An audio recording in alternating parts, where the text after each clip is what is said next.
महाराज जी राधे राधे। आज गुरुग्राम सेक्टर 10 में आप भागवत कथा कर रहे हैं, तो क्या चरित्र सुनाए गए और किस तरह से देखते हैं भक्तों का प्यार यहाँ मिल जाएगा? जय जय श्री राधे। तो गुड़गांव सेक्टर 10 में कथा चल रही है। वृंदावन से हम पधारे हैं। परम पूज्य श्री सुरेशन शास्त्री जी महाराज विगत 11 वर्षों से गुड़गांव में कथा कर रहे थे। इस बार ये कथा करने का सौभाग्य मुझे मिला। मेरे ही पिताजी हैं। मेरा नाम नवीन कृष्ण शास्त्री है। आज की कथा में हम सभी ने भगवान की निर्मल चर्चाओं को श्रवण किया कि अखंड कोटि ब्रह्मांड के नायक जिन्होंने सृष्टि को रचा, जो पालन करते हैं, श्रृंगार करते हैं, वह भी बालक स्वरूप धारण करके ब्रज की गलियों में माखन चोरी कर रहे हैं, ब्रजवासियों पर कृपा कर रहे हैं। गिरिराज जी उठा करके ब्रजवासियों की रक्षा कर रहे हैं। आज कथा का पंचम दिवस था और आज गिरिराज पूजन हुआ। महाराज जी, भगवान के बारे में जैसे कहा जाता है कि माखन चोरी है, तो क्या वास्तव में भगवान ने चोरी की थी? क्या माखन अपने लिए चुराया था भगवान ने? ऐसा था कि जो ब्रजवासी थे वो मथुरा में जाकर के कर दिया करते थे कंस को। तो जब पूरा जो माखन था जो ब्रजवासी बनाते थे वह दैत्यों को ले जाकर के सौंप देते, जिससे दैत्य बल था वो बढ़ता था। तो भगवान ने सोचा अगर मैं ब्रजवासियों को समझाऊंगा कि तुम माखन को मथुरा ना भेज करके स्वयं पान करो तो ब्रजवासी ऐसे मानेंगे नहीं। तो भगवान ने लीला करते हुए माखन चुरा करके ब्रजवासियों को ही उनका बनाया हुआ माखन प्रदान किया।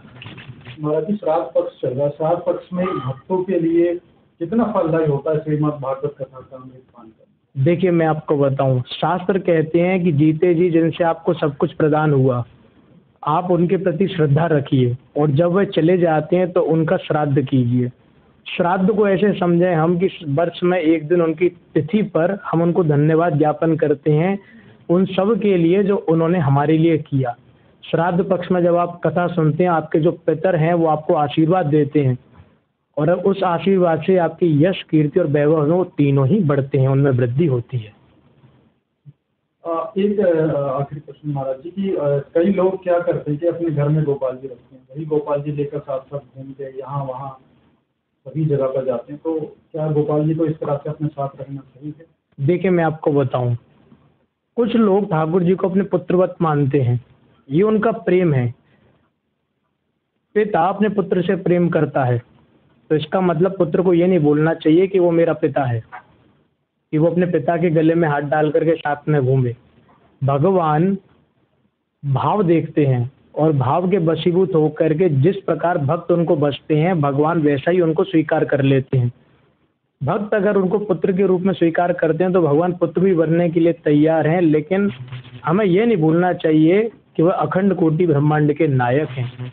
हम उनको लेकर के जाते हैं। मैंने वृंदावन में स्वयं अपने नेत्रों से देखा कि लोग हाथ में लेकर के ठाकुर जी गिर रहे हैं इधर उधर। जिस टेबल पर बैठ करके रेस्टोरेंट में जा करके भोजन कर रहे हैं, वहाँ उच्चिष्ट टेबलों पर उनको रख लिया।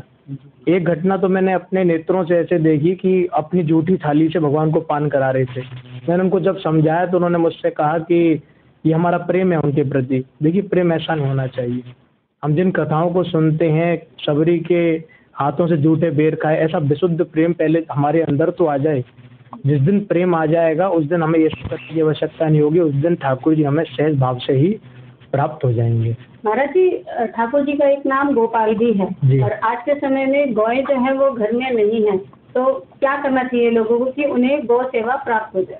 देखिए, गौ सेवा हम सभी का कर्तव्य है। आज की कथा में विशेष रूप से हमने गौ के बारे में श्रवण किया कि माता जो होती हैं, जो हमें जन्म देती हैं, वो हमें कुछ वर्षों तक दूध पान कराती हैं, लेकिन हम जीवन भर उनकी सेवा करते हैं।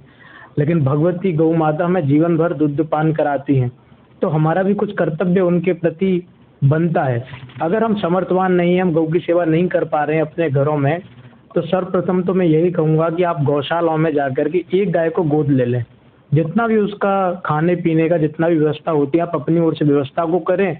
इससे आपके घर पे शुद्ध दूध आएगा और आप अपने बच्चों को पान कराएंगे तो उससे उनकी बुद्धि में वृद्धि होगी। सर्वप्रथम तो ये करें। अगर ऐसा नहीं कर सकते तो कम से कम आपके सामर्थ्य के अनुसार जितनी आप सेवा कर सकते हैं, खिला सकते हैं, पिला सकते हैं, जहाँ आपको गौ दिखें वहाँ अधिक से अधिक सेवा करने का प्रयास करें। बहुत बहुत धन्यवाद आपका हमसे बात करने। जय जय श्री राधे।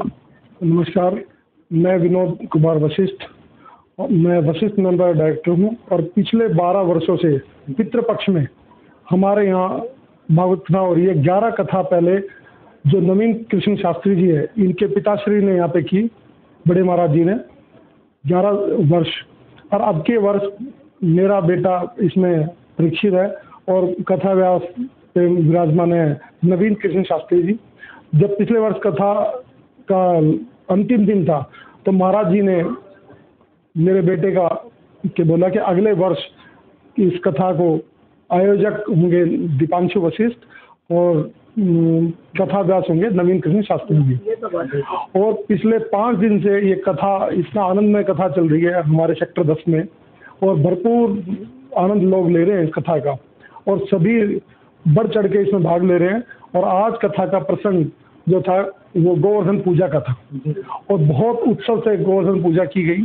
और कथा नवीन कृष्ण शास्त्री जो हैं वो हमारे युवाओं के प्रेरणा के, मैं आपको बताऊं 4 वर्ष पहले जब नवीन हमारे यहीं पे लॉकडाउन में कथा थी तो वो यहाँ पे आया, तो मैंने महाराज जी से कहा कि महाराज जी नवीन कृष्ण जी कुछ बोलना चाहते हैं। नवीन जी, उन्होंने कहा ठीक है।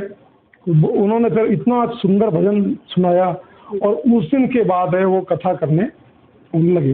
तो पिछले 2 साल से वो कथा कर रहे हैं। उनकी शायद 11वीं कथा है ये, अब की बार वो 11वीं कथा जो कर रहे हैं।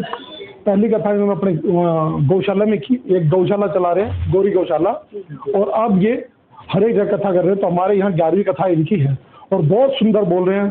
पूरे जनता जितनी भी लोग आ रहे हैं सब ये कह रहे हैं कि श्रोता के भाई बहुत अच्छी कथा है, 11 वर्षों में हो रही, ये और भी अच्छी कथा है। तो मैं चाहूँगा कि हर वर्ष ऐसे ही कथा चले पितृपक्ष में, और सब पूरा शांति के लिए हम ये कथा कराते हैं। पूरे भाई देश में विदेश में अपने यहाँ सेक्टर में सब शांति रहे और सब सुख में रहे। तो आपका बहुत बहुत धन्यवाद। जय श्री कृष्ण। महाराज जी की जो आज भगवान श्री कृष्ण के बारे में बताया, उनसे क्या कुछ सीख लोगों को लेनी चाहिए? मैं श्रीमंत सरकार श्रवण कुमार दुबे, हिंद सेना राष्ट्रीय अध्यक्ष। आज जो भागवत हो रही है यहाँ पर, ये लगातार 12 वर्षों से हो रही है और ये भगवान की असीम अनुकंपा और कृपा है। यहाँ के जो आपके जो कराने वाले हैं विनोद वशिष्ठ जी, और जो यहाँ पहले शास्त्री जी करते थे उनके अब पुत्र कर रहे हैं। और ये परंपरा देखिए कितनी विलक्षण है। वास्तव में किसी संस्कृति को बचाना हो, संरक्षित करना हो या आपको उसे आगे बढ़ाना हो, तो उस परंपरा में ये जितने भी हमारे ग्रंथ हैं ये हमारे बालकों को और हमारी युवा पीढ़ी को बहुत प्रेरणा देते हैं। रही बात आज के प्रसंग की, तो अभी उन्होंने बताया कि आज का जो सबसे बड़ा प्रसंग था वो था गिरिराज जी महाराज की पूजा का, कि गिरिराज जी महाराज की पूजा करने से सभी मनोरथ और मनोकामना पूरी होती हैं। और ये हमारे पूरे विश्व में गिरिराज जी महाराज की मान्यता है, और पूरे वृत्त क्षेत्र में तो जो कोई भी मनोकामना होती है वो निश्चित पूर्ण होती है। ये सबसे बड़ी आज जो कथा इन्होंने कही उसका यहाँ पर हमें देखने को मिला। और आपने देखा कि यहाँ जो चरित्रों का जो रूप बालक रख के रखते हैं, तो ये क्यों रखते हैं? बालक को चरित्र का इसलिए मतलब रूप दिया जाता है जिससे कि उस बालक के जीवन में वो चरित्र उतर आए और वास्तव में भारत है वो भारत बचा रहे। जय हिंद, जय भारत। मैं Vijay Kumar, founder of Vijay Classic. आज की कथा में सबसे अच्छी जो चीज़ें हैं, लोगों का इतना भाव, मतलब 2 से 2.5-3 घंटे एक जगह बैठे रहना आज के टाइम में जो आजकल की फिटनेस है लोगों की, वो आसान नहीं है। लेकिन फिर भी लोग एक जगह बैठे रहे क्योंकि बहुत आनंद आ रहा था। और ये पिछले 12 सालों से हो रही है, हम भी कंटिन्यू आ रहे हैं, हमें भी मौका मिल रहा है सुनने का। गिरिराज महाराज की पूजा हुई, वो बहुत अच्छी लगी। और सबसे बड़ी बात यह है कि अगर इस तरह के कार्यक्रम होते रहे तो ये भारत बचा रहेगा, नहीं तो ये किसी और दिशा में जा रहा है। Thank you.